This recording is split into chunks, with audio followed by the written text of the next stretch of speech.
Nice to see you all. I'm Marc Scorca, president of OPERA America, and it really is great to see so many people here for our November Onstage installment. These programs that highlight the work of outstanding leaders in our field, that showcase new works, and that really engage us in thinking about the creative process. I'm so happy to see all of you here. Welcome.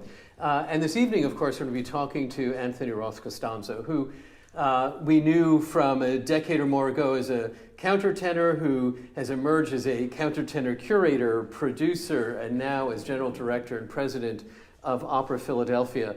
The path, the creative path, is just a fascinating one we want to explore tonight, share it with you here in the room, share it with our large audience following us on the live stream, and documenting it so that others who think in a hyphenate way can learn from a master. So, without further ado, please join me in welcoming Anthony to the stage. Welcome. Oh, so good to have you here. Great to see you. Another enthusiastic audience for you. It's terrific. It's wonderful to see you all, and thank you for having me at OPERA America. Well, it is a great pleasure. And, you know, I will say that my first job out of college was at the Opera Company of Philadelphia decades ago, so I will have some real interest in asking you about those questions. Oh, great. I can't wait. Anyway, you will not escape my inevitable first question. Who brought you to your first opera? You know, the first opera that I ever saw was when I was in. I had had a career, you know, singing musical theater. When I was 11, I told my parents in North Carolina, both of whom were psychologists, I said, I have to go to New York and be on Broadway, and they said, fine. And that's what I did. And by the time I was 13, someone had asked me to be in The Turn of the Screw. Mm-hmm. And I played Miles in The Turn of the Screw. And what was amazing when I think back to it is it's such a complicated opera. It's a complicated story. But it's telling this psychological truth. And I was with my parents in the car, and we would talk about the opera. And they didn't know that much about opera. I didn't know anything about it. But in talking about the psychological complexity, and then in me trying to portray that, I fell in love with opera because, as we know, it can express the complexity of the human condition in ways which are often otherwise very difficult to express. So that's how I first was introduced to opera, and it was a more sort of Benjamin Britten road. Mm-hmm. And then the next year, I wound up singing with Luciano Pavarotti on the stage of the Academy in Philadelphia. That was more of the golden age of opera, or something like that. A golden age. There will be another. Well, exactly. So yes, it felt like I was in a different universe there. So I got to see both sides of it early on. And what's funny is you are not the first person on this stage to say they were in their first opera, whether it was at university or somehow discovering a voice and they're in an opera suddenly. So you're not the first who brought yourself in a way to your first opera on stage. It's a good way to meet the art form. And you know, I just met your mother back in the green room, and she didn't seem like the pushy stage mother type. So you kind of answered the question in that you really realized yourself that you wanted a career on stage. Yeah, I was really driven to communicate. I think that's what I found so attractive about it. I had been taking piano lessons, and at some point my piano teacher realized that I wasn't processing the music in my eyes and out my fingers very well. And so she said, do you want to try singing? And I said, okay. And that was different. That felt like I was communicating. And the first thing I sang was Gershwin. And so I was communicating all these emotions I couldn't know anything about, love and, you know, the world-weary thing. But I really enjoyed that. And I think, you know, the voice is primal. It comes from inside, and it is our identity in some way. And I had a sense of that early on. How fantastic. And, you know, the journey to the countertenor is one that I am really interested in because there's so many different stories about how people, because it's not a common voice type, and it is perhaps more common today than it was 20 years ago. How did you realize that that was your voice? It's interesting when I think back to being on tour with Marie Osmond in The Sound of Music, okay? I just want you to imagine this. And I was playing either Kurt or Friedrich, depending on where we were on the tour. And Marie did not like to take planes, but we were on a national tour. And so we had to get from state to state. And she took a 13-bunk sleeper bus from one state to the other with some of her kids and various other people. And I remember being on that bus. And we would all sing together. It really was like an Osmond family tour across America. And when I would sing Do-a-Deer, which takes you up the scale, I remember I would have to switch into my head voice at a different part of the scale depending on what month of the tour. And it felt almost like my head voice was slowly pushing my chest voice down and down and down. And I didn't know what was happening, but a year later when I did The Turn of the Screw, some very keen opera singer said to me, maybe you're a countertenor. And I said, a what? And they said, oh, countertenor. And I didn't know much about it, but this was in a moment when Brian Asawa had just started, he'd won the Met competition. He was the first countertenor to do that. David Daniels had come on the scene singing Sesto and having a huge success. And of course there had been many other countertenors, but those were people you were reading about in opera news. So as I got further in, I thought, okay, well, I could just keep singing high. And singing high had brought me success. It was what I associated with music. And I, again, had two psychologist parents who didn't say, but you should sound like a man now that you're 14, now that you're 15. They were totally fine with me singing high. But in high school in North Carolina, I remember there was a lacrosse player who I made friends with named Hoyt. If there's ever a more lacrosse player, North Carolina name than Hoyt. And he said, I was never concerned about being different because I had come from this solid foundation. But I could imagine that people really would be and would be embarrassed to express this voice which sounds very different from the way they looked. And Hoyt, I had to really convince him that what I was doing was okay because he thought it was a little strange. And eventually he said, I understand the skill and I don't like it, but I get it. And that felt like a real victory to me. So early on, I was contending with all that comes along with the countertenor sound. And I'm now, I have this book contract, and I'm working with this amazing editor at Farrar, Straus and Giroux, because we've realized that no book has ever been written about countertenor, about the countertenor.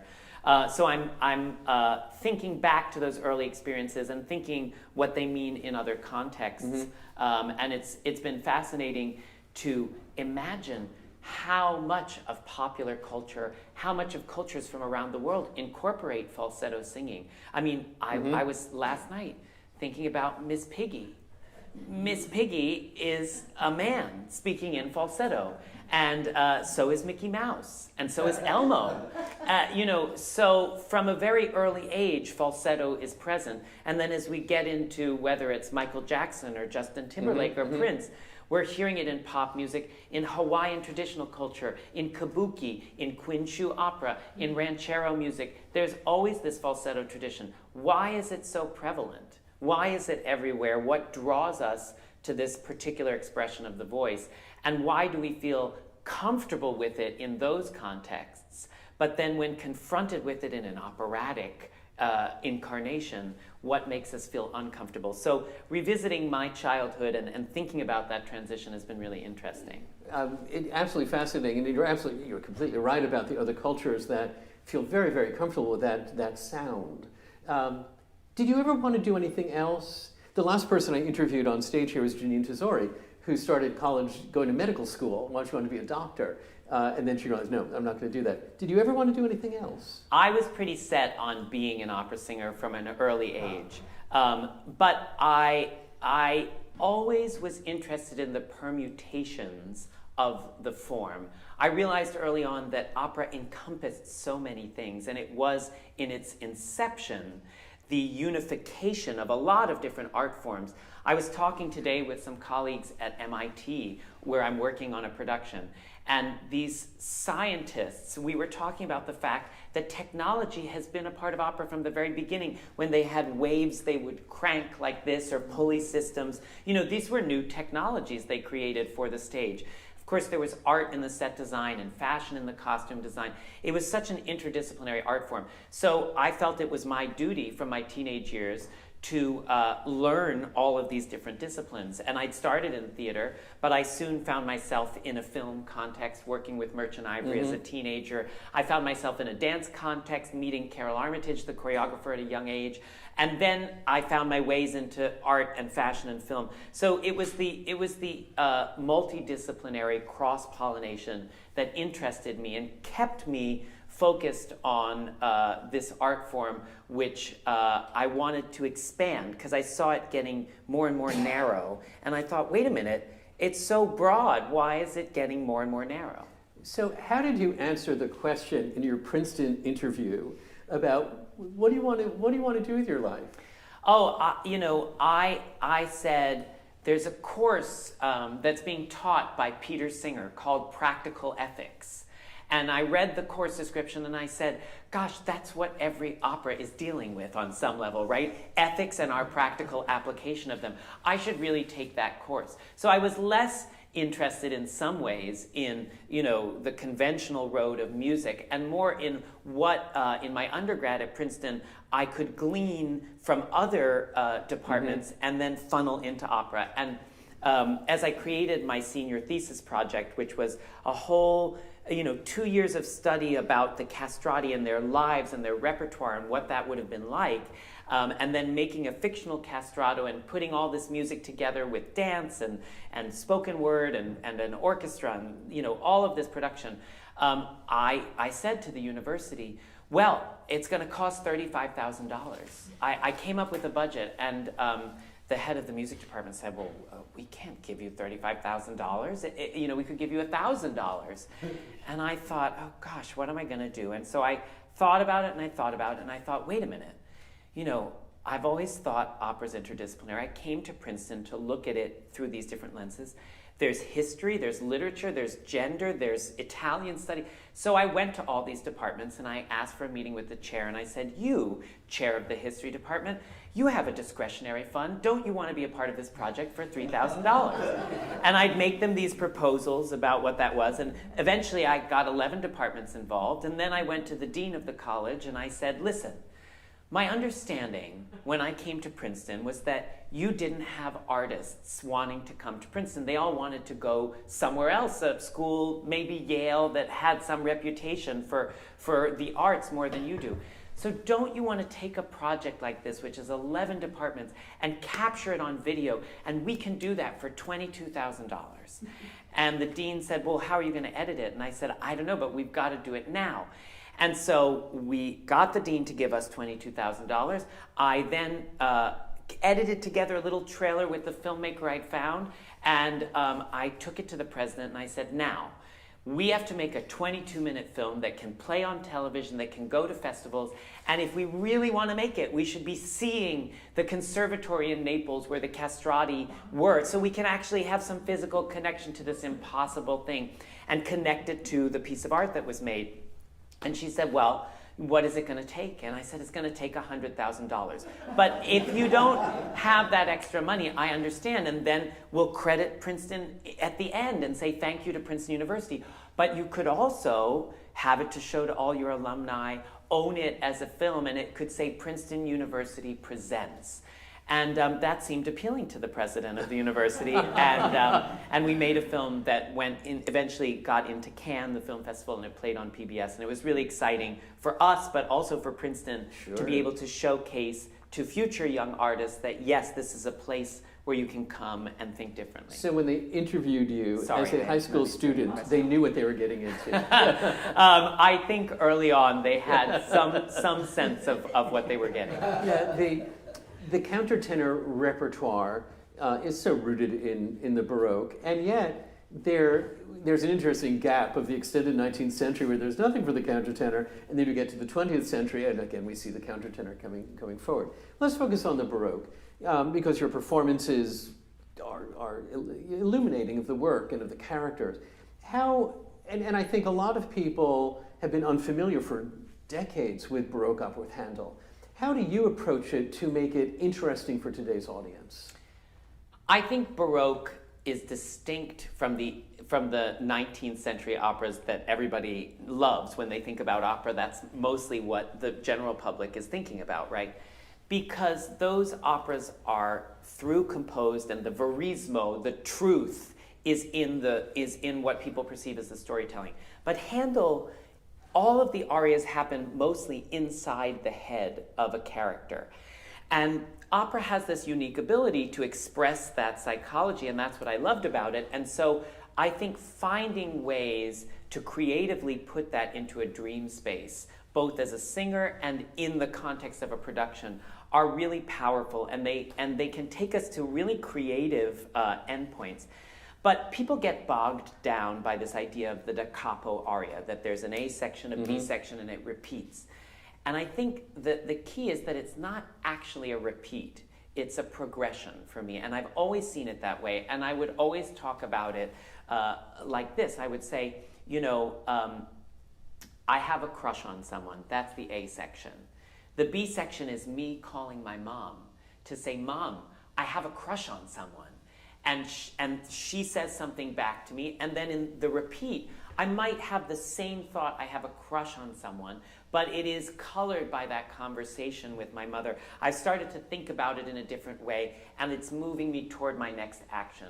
And so finding the horizontal progression through the da capo, rather than thinking about it as the repeat, has always been very useful. You can do that in purely sonic terms, but then once you add staging, you can find all of these different ways. And having done dozens of Handel operas, I'm always working with directors. Most recently, Louisa Proska and I did a production of Rinaldo at Glimmerglass, which took place in a children's hospital.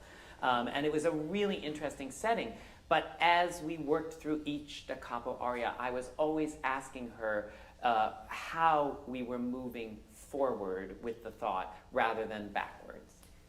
Why is it that with Baroque opera, we feel comfortable in transporting it to another era, another setting, into a hospital?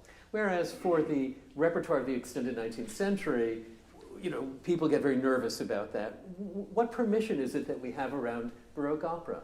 Well, people think Baroque opera on some level is less sacred. And I think so they have no trouble, doing whatever with it. But I don't think any opera is sacred. I love the tradition that is embedded within the opera. I love the tradition that's embedded within the vocal technique. And I want to maintain all of the excellence that is there. But when we start treating a certain story as sacred or a certain composer as sacred, we run into a lot of problems. And I think it starts to weigh down the art form in ways it doesn't need to. So, of course, being a countertenor and now being someone who has to make decisions that relate to the field, I came from a place where we didn't treat opera as sacred because people said, oh, Baroque, this is a place you can play. And so I've always had that perspective about opera as a whole. And I'm excited to bring that to other repertoires that I don't necessarily sing. Yes, well, we'll see how that goes. Yeah, exactly. But then on the other end of the spectrum is new work. And you've done a lot of it, both existing new work or new work that you're premiering. Is your approach to existing new work different? We can think about Philip Glass, your triumphs there. Do you approach new work differently than, say, you approach the Baroque work? I try to have the same vocal approach to Baroque and contemporary. I think trying to change the sound, unless there's a specific extended technique that a composer is asking for, is problematic. And in fact, every morning before Akhenaten or a new work, I sing a little bit of a Handel aria just to remind myself of how I learned singing. And I approach that. And similarly, when I'm singing a Handel opera, I do tend to sing a lot of contemporary repertoire around the performance period to remember that we're not just falling into a pattern and turning on the motor and setting the car in motion, but actually that I have to find a more contemporary expression within that Baroque. So I with contemporary repertoire, I try and approach it the same way. But I've worked with a lot of different directors. What Phelim McDermott taught me when we were doing Akhenaten, which was fascinating, and which changed the way I perform entirely, was 4 different movement qualities. And this was derived from Michael Chekhov, who was the nephew of Anton Chekhov. And they relate to fire, wind, earth, and water. And so you had molding, and that was as if you were moving your hand through clay, which informed a lot of the Akhenaten movement for those of you who saw the very, very slow motion. But rather than feeling like you're going in slow motion, you actually feel like you are pushing through air which has some kind of density. And then what's really interesting is if you do that for 10 minutes, and then you stop moving and you look through air that has that same texture, it changes what the performance feels like. So that was something working with a director on a piece like Glass that's 4 hours long, and repetition is the name of the game there. So how are you keeping that alive? Well, Phelan would say, and I won't go through the other movement qualities, but Phelan would say, if you're doing one of those four things, that's what you have to do, and that's all you have to focus on. And it really freed you from trying to fill every micro moment of Philip Glass. And once you're not focusing on that, when you're focusing on the macro pieces that Glass puts in place, those shifts take on a whole new emotional meaning. And so all that I learned doing Akhenaten or working with living composers, I in turn apply to my performances in Baroque repertoire. When you were doing Baroque repertoire, would you listen to recorded history, recordings of other singers, or watch videos of other performances? Do you steep yourself in what has come before? Absolutely. I love to hear what's come before, as long as you don't listen to it over and over and over again so that it starts to be inside your muscle memory. But, you know, Lorraine Hunt Lieberson was someone that I listened to, everything she did. And that's how I got a sense of the style, which I think is really important. Now, there's lots of different permutations of what Baroque style means. But I like to be connected, as I said, to that legacy of opera. And then from that, Marcel was asking me earlier, what is a piece of advice that you give to young singers? Well, when I was artist in residence at the New York Philharmonic, we for months were talking about, well, what are we going to name your little series, your little festival? And eventually I came up with the Authentic Selves Festival. And I feel like finding your authentic voice is a process of listening to what came before you, looking at what's on the page in front of you, and then thinking about who you are and how that comes through the sound of your voice. But then in Santa Fe, say you're doing Lord of Cries, and there's nothing to listen to. And how do you approach it where it is an entirely blank slate? Well, Lord of Cries was really interesting, where I was playing a combination of Dionysus and Dracula.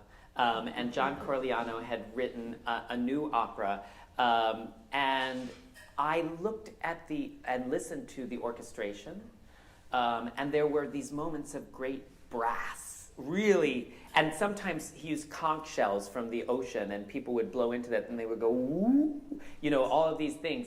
So I heard all of these sounds, and what I wanted was a kind of metallic cut that the brass had from my voice that would just slice that sound on this extended note that Corigliano wrote not with a note value with a head like that, but rather with a bar that meant hold this as long as you want and the orchestra will improvise underneath you. So I was thinking about color in that instance and how to interface with the orchestration.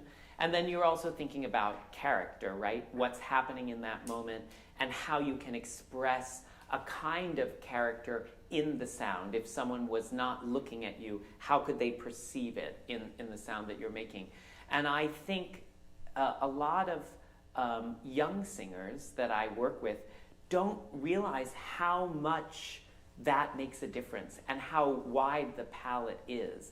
And that you really, if you listen to some older singers from long ago, they're using a huge palette and they're making cries and they're making sounds. They're not always so concerned with the perfection of tone.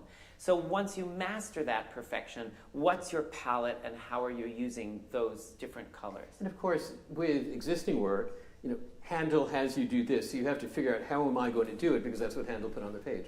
But so many composers have composed for you. And what is it like when someone is writing it for you and you are not fitting your voice to what someone else has written? I had a great experience this summer with Gregory Spears, who's an amazing composer. I met at Princeton, and we were premiering his opera at Santa Fe. And I was so attached to, this was the opposite of what usually happens, right? Usually the singer comes in and says, I need you to change this. I can't sing this, it doesn't work for me. I was so attached to what he had written. And he heard it in rehearsal and said, there are too many high notes, it's too exalted, we have to change some contours. And we spent this one agonizing night together because we'd known each other 20 years, and I'd go, no, you can't change that note. I love the way it sounds. He said, but I have to change it. It's not expressing what I intended. And we would get in these wonderful, wonderful fights about it. And in the process of that, you realize that composition is both it has so much possibility in it for expression, and it's so dependent on the interpreter that I know that Mozart was making these same decisions on one night with the singer, and that's what everybody does. And it's important to keep that in mind when we're singing the canonical repertoire. But for the singer to have experiences with living composers, understanding how to help them shape their work and how to listen to what they're saying and how it has to influence what you do. And of course, Greg was right in the end, and we did mostly what he wanted. But I was able to convince him on a few pieces, yeah. When Janine was here, it was interesting. She said when she is creating a work for a singer she did in Grounded, that she went to the singer's voice lessons to hear what the voice could do and what excited the singer within the range. And I asked John Corigliano about that in an interview I just did with him, and he said, no, he doesn't do that, but he did work with you particularly to understand your voice and how to work with it in his opera. Yeah, it's fun to find those sweet spots for the singer, and I think John is someone who, he puts in osias, for other singers. He's always thinking about the legacy of his piece. But yeah, I think I've enjoyed working with composers, and they say to me, what don't you like to do and what do you like? But I also enjoy the challenge of having to master something that I didn't think was possible for me. Yeah. And so, sometimes it's good to be pushed in those directions too. Fascinating. Well, you are the epitome, the embodiment of the multi-hyphenate artist. And we certainly have heard you talk about your experience at Princeton where you were practicing it without, before you had a diploma. And of course, that has been a distinguishing characteristic of your work for the last decade at least. And what is it, a singer who has a full schedule performing, new works being written for you, song cycles, operas from Handel on, that makes you then want to create, to curate, to produce your own work? What are you seeking in that other parallel career? Well, there are two answers. One is more truthful than the other. Do we have to guess which one is? No, well, you could, but no. The more practical answer that I believed for a long time was, I'm a countertenor. I'm not going to sing Tosca around the world, so I'm not going to have a career. I have to make work for myself. And that's what I thought I was doing for a while. But the truthful answer is that I was unsatisfied with what opera had to offer on some fundamental level. I felt sometimes bored by it. I felt sometimes frustrated by it. And I felt that it was really limited. And the more I was creating projects for myself, the more I started to realize that it wasn't so much just that I needed something to do as a countertenor. It was that I saw a possibility in the form and an impact the form could have, and I didn't see that delivering as much as I wanted it to. And I started to experiment with whether anything I did could in any way impact that. And I realized that what I wanted to do as an artist was see where I could have the most impact.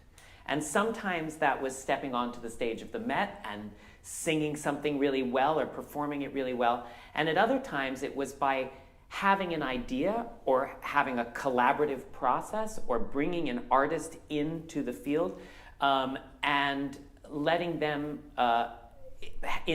play in the sandbox And so I still am searching for where I can have the most impact and how I can make opera and the arts more generally have impact, because I know they impacted my life, and I believe in some passionate way that they can impact our culture, our society. You use the word impact.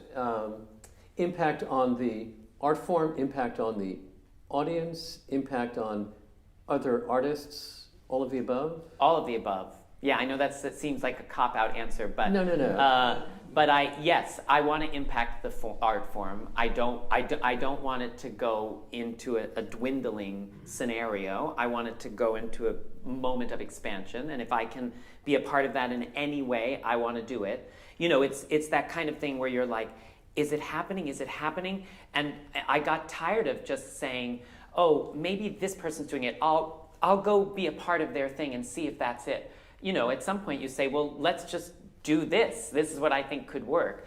And also, I want to have that impact on audiences and change some of the structures by which audiences encounter the art form so that they might have a different on-ramp. I'm always thinking about the point of access. Like you're saying, for me, it was being in an opera, but that's not going to be the case for everybody. And then, yes, on the artists, it's really important to me as someone who came into this as a singer and as an artist, and who now is starting to have a more administrative role, to get artists thinking entrepreneurially and get administrators thinking creatively. And I feel like I stand at this juncture, or at least I'm positioning myself there if I wasn't standing there originally, so that I can be thinking creatively when I have my administrative hat on, and entrepreneurially when I have my artistic hat on. Let's stay with the artist entrepreneur, because I also want to talk to you about definitional rigidity. When you started to curate, create, produce, what was the greatest point of learning you had to master in order to start moving it forward? Oh, there were so many points of learning. I mean, in early days of National Sawdust, which is a performance venue in Brooklyn, before it was even built, Paola Prestini said, we got to do some kind of opera here. Will you figure it out? And that was one of my first chances to, like, where someone asked me to produce an opera. And boy, we had $30,000, and I thought that was just luxurious. And what I learned early on in producing a few operas for National Sawdust was that a mistake I saw people making, and I made myself, was making it all about what I wanted to achieve. Because nobody else really cared about that, except for me. And spending all my time saying, hey, this is what I'm trying to do and this is what I want to do, was less interesting to me than saying, who's this person? What are they trying to achieve?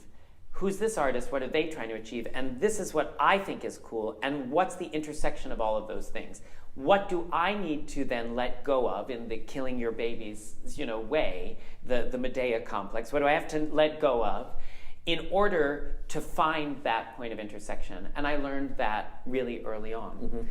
And then over the pandemic, I was very frustrated that there was no music, and I felt like music could help in this moment. So I called up Deborah Borda, the great, she is, again, the CEO of the Philharmonic, for a little while at least, and of the New York Philharmonic. And I was standing on the street, and I was watching all these cars go by, and I said, isn't there a way we could just put a few musicians on the back of a pickup truck and do pop-up concerts we don't announce, and curate them really well, and introduce them really well, and do that all over the city? And she said, well, I mean, I could probably find like $100,000. Do you think you can do the initiative for that? And I said, great, we'll call it Bandwagon, and we'll launch it all over the city. And what began was a very complicated process, because New York City did not want to give us any place to park a truck. So, okay. And I wanted people to just emerge from the subway or come into the park and encounter this thing.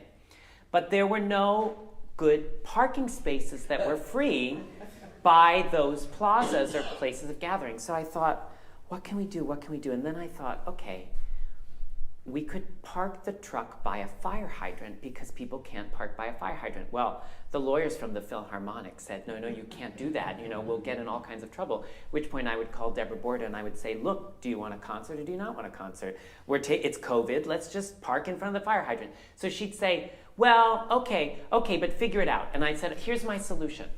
I'll buy all the members of the Philharmonic orange construction vests on Amazon.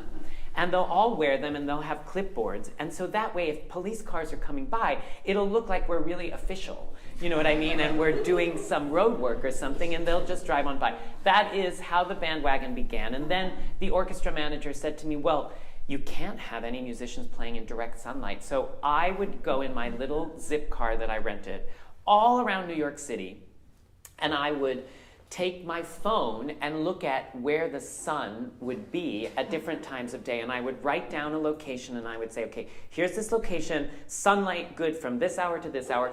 And like that, we made a map. And I'd be driving looking for fire hydrants. And I go, there's a fire hydrant. So I had found one by Adam Clayton Powell Plaza on 125th Street. And it was perfect. It was right by the plaza. This was great. So I said, okay, we're going to beta test this before we go out. And we got the pickup truck and some members of the musicians. And we go out and we're parked on 125th Street. We're setting up lights and speakers and musicians. And we hadn't officially launched. And there we were. And there were some people selling things on the street. And I was just looking around as we were setting up. And I thought, gosh, I should talk to somebody. And so I went up to someone selling something. And I said, hey, we're going to do a concert, will that work for you?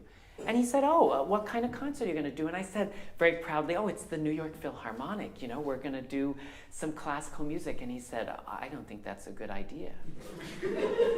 And I said, why not? And he said, well, you're in Harlem and it's been gentrified by a bunch of white people who've come into the neighborhood and they're buying brownstones, and then you're saying that you're going to bring the New York Philharmonic and you're going to do some Beethoven or whatever you're going to do. And I said, right, okay. And I said to everybody, let's pack up and let's reconsider. And that's when I said, okay, this is a problem. This is a mistake that we make often in classical music. And that one moment really was like, gosh, we're really idiotic, aren't we? We're telling everybody, you've got to love this, it's great. And that's not a good point of access. Mm-hmm. So I called up the National Black Theater. I kind of cold called them, and they were not impressed that we were the New York Philharmonic either. But I said, listen, would you want to curate a concert? Like, if we could choose a guest artist and choose repertoire together. And Jonathan McCrory, the artistic director, said, okay, we're not doing much. Sure, we'll do it for you. And I said, and then can we park the truck on the sidewalk that you own in front of? Sure, they said. So we put this together, and Jonathan and Shade Lithcott, the CEO, they came and they saw this concert. It was joyful, and their community loved it, and they loved it. And I said to them, we're having a good time. And they said, we are. And I said, should we put together a week-long festival? And they said, well, we're dying to do it on the lawn in Marcus Garvey Park, but we've never been able to get the city to allow us to. Well, after 81 concerts of Bandwagon, the city was really happy because it turns out it was all over the TV and the newspaper and the New York Times, and so the city was throwing permits at us at that point. So I said, I think we can realize your dream. And we built this festival, and I said to them, you've got the New York Philharmonic at your disposal, so you tell me what you want to do, and we'll make it possible. And they would say, well, we want to do a show of photography from the George Floyd protest, but I don't want it to be sad. Jonathan would say, I want to do Nina Simone's Feeling Good, and I said, with brass quintet. And he said, yes, with brass quintet. So we had it arranged, and we built a festival like that. In any case, it led to me being on the board of National Black Theater, which I love being on the board of. I learned so much. I love what they do.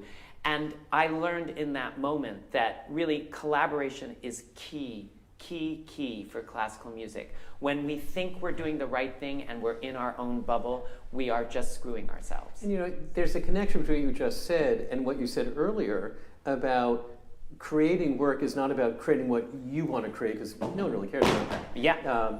It is listening and figuring out what people want to bring to the table. Exactly.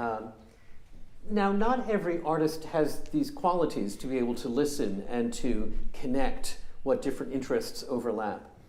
In order to be that successful entrepreneurial artist who's creating and curating and producing, what are some of the qualities that are needed on the part of an artist who is doing this work? Well, I would say every artist has them, but the question is, are they activated yet? You know, they exist there within you, but that moment on 125th Street activated that part of my brain. So my question is, how are you activating them? What are you going to outside your genre that gives you access to different artists? And then how are you thinking strategically within parameters about what you want to create and what you think is missing? And in a positive way. I don't love to hate on people. I don't like to say, they're not doing this and that's terrible. I like to say, I see a gap there and I want to fill it. And I want to figure out how to fill it in a way that will serve them. And so how are you looking for the gaps and finding a project that expresses yourself, that fills that gap, and through a collaboration that might bring a new perspective or a new audience? Those are the kinds of things I think about a lot. And I tell young artists who say, well, I don't have the advantage of Princeton and their money and going to their departments, or I don't have the advantage of the funding that you have now. But for me, it really, it begins in collaboration. And so I say, well, go to your local coffee shop and talk to people, and you might meet someone who's learning to do ceramics on a wheel. And if you talk to them and they create a show of ceramics and you put together a recital around that, you'll have their friends and your friends, and that's a start. And that kind of collaboration, I think, can inform people. And you have to then start to think practically beyond that. And what I'm trying to do, which I'll talk about in some of the work I'm doing, is creating a pipeline for artists to have real world experiences for what that feels like, and also for artists who aren't in it to at least see it happening and think that they are the reason the art form will succeed. No one in a position of power is going to make it happen. They have to do it themselves. I hear you saying too, you can start small, you can practice, you can learn as you go. Yeah. It would be helpful to have your hypnotic charisma, but maybe that comes later. In terms of all of these collaborations that you've had with filmmakers, choreographers, designers, where you've used venues that are traditional and non-traditional, clearly the definition of opera that someone might espouse doesn't apply here. And we at Opera America have a very open definition of what opera is. I love that. How do you think, if it is sung, theater of some sort, it's an opera? Yes. I think opera is everything and everything is opera.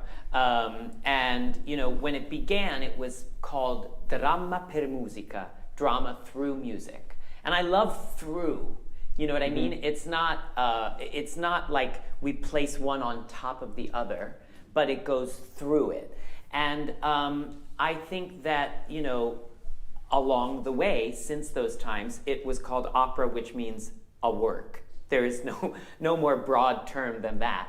But it's come to accrue some kind of catharsis, which I think is entertaining sometimes, and this interdisciplinary collaboration of putting a story of some kind through music. It doesn't have to be narrative, it doesn't have to be linear, but I think it can be so many things, and the broader the definition of opera, the more places it can live.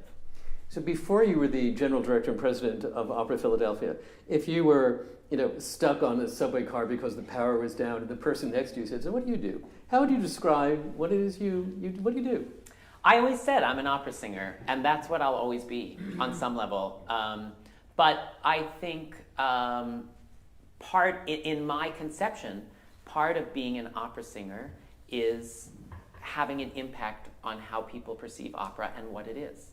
So, yeah, am I a producer? Yes. Do people know what it means to be a producer of opera? No, I still don't.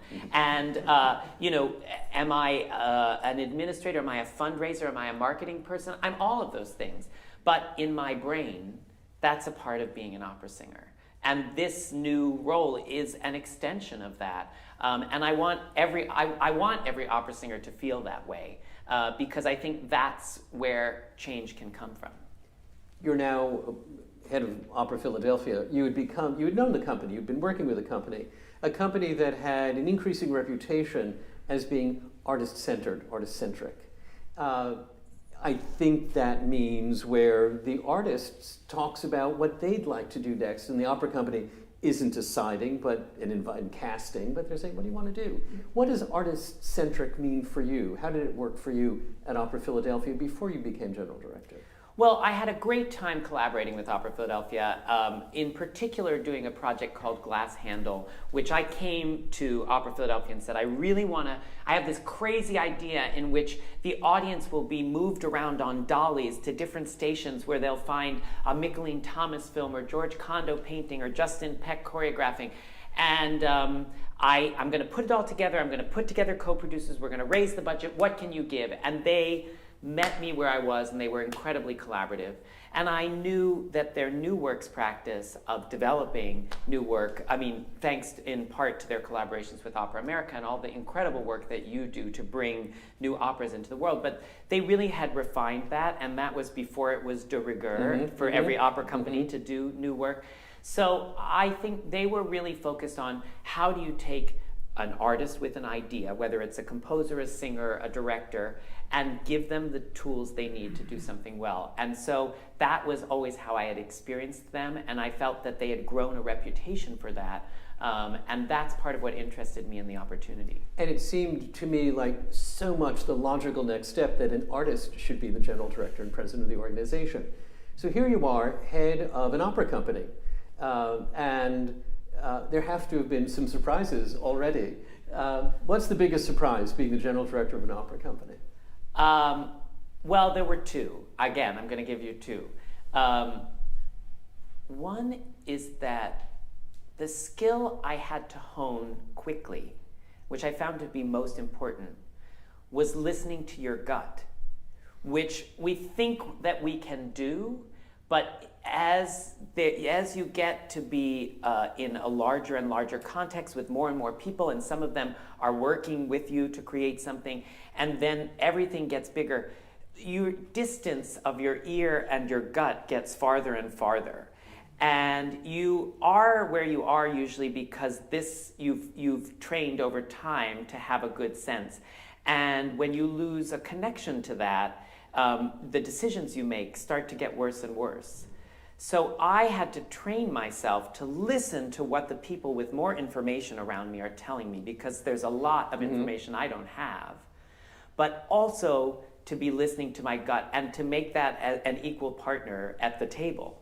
And that's challenging because you can't explain it to everybody. You can't explain why that's what you think. And so that was surprising to me that was an important part of the job. The other thing that I was surprised by is that I had 12 weeks to raise $4 million or the whole opera company was going to go bankrupt. I didn't know that, and I don't know. And no search committee ever tells the candidates that. Well, that's part of it, and I don't know that everybody fully understood it or had gone into it. But I took the job in mid-April, and I started to look under all the carpets. And then I found a lot of tangled pieces, and I started to untangle them, and at a certain point, which was around my first official day, I said, wait a minute. It seems that we have 12 weeks, at which point, if we don't have $4 million in cash, we're not going to continue. And so I thought, okay, so now this is my responsibility, and the 35 people that work for Opera Philadelphia are my responsibility. And the contracts we have that we can't cancel without paying them out are my responsibility. So what should we do? And so I began fundraising, and I had sort of learned how to do some of that. Some of it I had to be creative about. There was a board member who had left Opera Philadelphia, but I knew they loved the company somewhere deep down. But they were frustrated by certain things, and I went back and I said, this is my vision, this is what we're going to do. And they said, well, okay, I'll give you the apartment we have in Philadelphia. So I thought, this is great. I'm going to sell that apartment. And then I looked at the property values and I said, I can't sell the apartment. Okay, what's the creative solution? What would an artist do? And I said, an artist, if they were writing an opera, would go to the bank and take a loan against the apartment, which would produce some cash that we could use immediately. And then I could live in that apartment without costing the opera company any money. So that seems like a creative way to get as much cash as possible out of that one gift. So with that, I got us about halfway where we needed to be. And then I said, okay, let me look at the actual situation here. 8% of our revenue in this season is going to be from tickets if we do really well. That seems like a very small percentage. So I thought, something I believe in is that when we are trying to sell a $150 ticket, which is what a lot of tickets cost at the opera, there's a small sliver of people who like opera who will buy it, and there's a small sliver of people who don't know anything about opera but who will recognize something and be able to spend $150. But then there's a lot of other people. So I looked at our houses that were about 30% sold, and I looked at the ticket prices, and I looked at the programming happening around the country, and people trying to sell tickets by programming canonical works that they think will sell to those small slivers. And I thought, that seems like a systemic problem. And I looked at how we market. We have an ad agency that will buy an ad on Instagram in a certain geographic area or in a certain demographic, whether it be racial or economic or whatever it might be, who could afford that $150 ticket. And I said, that's another problem. So then I thought, is the answer here, is the silver bullet for everything, that if we spend a little money of our season, of our revenue, we will make more. And the wager I made was, okay, what if we made every ticket, every seat for the entire season $11? Why $11? Because the Kimmel Center, our landlord that owns the theater, they take $6 of every ticket that was $11 or more. Now, when the tickets were $150, that didn't really matter. But now that they were going to be 11, well, it's a lot. And I thought, well, okay, I called everyone and said, let's make it $10. And then I realized, no, then the Kimmel Center will be very unhappy with us because they're depending on their $6 times 2,000 seats a night times however many performances. So I can't take that away from them. So then I thought, well, maybe we should make it $25. That's what Little Island does in New York. Then I thought, no, because something is saying to me, we always hear tickets starting at $25 and we imagine the balcony. And we have to get in first perceptions here. We can't see $25 and think, oh, right, those are the cheap seats. So then I thought, well, what if 15 is not an attractive number? 13 is an unlucky number. And then I said to as we modeled out different things, does $12 or $14, does that make a difference? No, not really. Moves the needle $10,000, $20,000, nothing significant. And I said, I like 11. My gut is telling me 11 because I look at Philly and I see 2 L's and I say, that's 11. And I said also, I just want a number that people are going to go 11. And so we built, I went to the board and I said, listen, you've bailed out the company before. I don't want to ask you to do it again, but you have to get us the final piece of the way. And I don't want you to invest in debt because that's not fun. Mm-hmm. What's fun is investing in becoming the first opera company in America ever to offer pick your price tickets. And I believe in people. I believe that if we do this, they will show up out of curiosity, or we'll get a lot of press stories, and that'll drive them there. So you have a sliding doors moment. There are 2 futures. One in which there's no Opera Philadelphia, which I can't do more than I've done. This $2.1 million I've raised is what I think I can raise in these 12 weeks.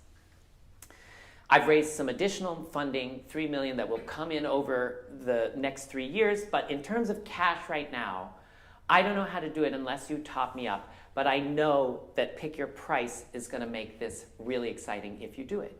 And they did. And in 10 days, we built a brand identity. We built a marketing campaign. We launched Pick Your Price. And instantaneously, we sold every single ticket for the entire season. Gone. You can't get a ticket unless you do it. So that was exciting. And I want to give you a few numbers since I bet you're curious how it all works. First of all, 67% of those tickets were first-time ticket buyers. That's a big number. We had 320 press stories, which is great, but what you realize is that that means we reached 1.5 billion people when you look at what those press outlets can reach. And in order to reach 1.5 billion people, it would have cost me $14 million. So in the calculation of everything, those numbers start to be interesting because 8% was going to be our revenue before Pick Your Price. Now our revenue was 4%. That's what we made in tickets. But I don't have to spend $150,000 on marketing because I've sold all my tickets. So I can add that as if it were revenue. And how much did I make on press, and how much did I make on fundraising, and how can I approach our funders with this new information, and how did it transform our audience? Well, all of a sudden, when we did our survey and we extrapolate the data out, 69% of our Pick Your Price ticket buyers were under the age of 45. 28%, up many-fold from previous seasons, were BIPOC. 50% were from household incomes of $90,000 or less. And 722 people on the ticket buying path online decided, unprompted, that they were going to make a donation to Opera Philadelphia. So we have a new group of donors that just emerged out of nowhere. So how do you put a value on opera? People who didn't like the initiative said, this is going to devalue opera because people have to learn opera's expensive and that we have to pay for it. But when I walked into the opera house and I looked up to the very, very top balcony and all the way back and I saw the people in the back, and I was like, wow, it really is sold out. And they're all here. And I got sippy cups so they could take their drinks into the theater, and they're having a good time. And, you know, there's a buzz in the air. That's the value that I think we're looking for. I think the money and what the ticket costs is not the value that I'm interested in. And indeed, nothing devalues opera more than a half-empty house. Well done. Well done. Thank you. Last question. Artistically speaking, within the ecosystem that runs from, let's say, Boston to Washington, it has an opera company here in New York in the middle. What do you want Opera Philadelphia to be artistically in that ecosystem? I want Opera Philadelphia to be a place of discovery. I landed on that the other day. I want you to discover a feeling you never had. You might discover opera altogether. I want you to discover people that you didn't know also liked opera. I want you to discover new artists, new works, new ways of perceiving opera. I want it to be a place where we discover new models for the industry that actually help sell tickets to the opera companies that are our friends and neighbors. So I want to discover things. I want our audience to discover things. I want our artists to discover things. So that's the word that I'm thinking about. Fantastic. Well, we are here to discover why this man is going to be a fantastic general director and president of an opera company just down the turnpike in Philadelphia. Anthony, we wish you congratulations and such great luck. How wonderful that you were here tonight to share these stories with us. We look forward to following your success. Ladies and gentlemen, please join me in thanking Anthony Roth Costanzo.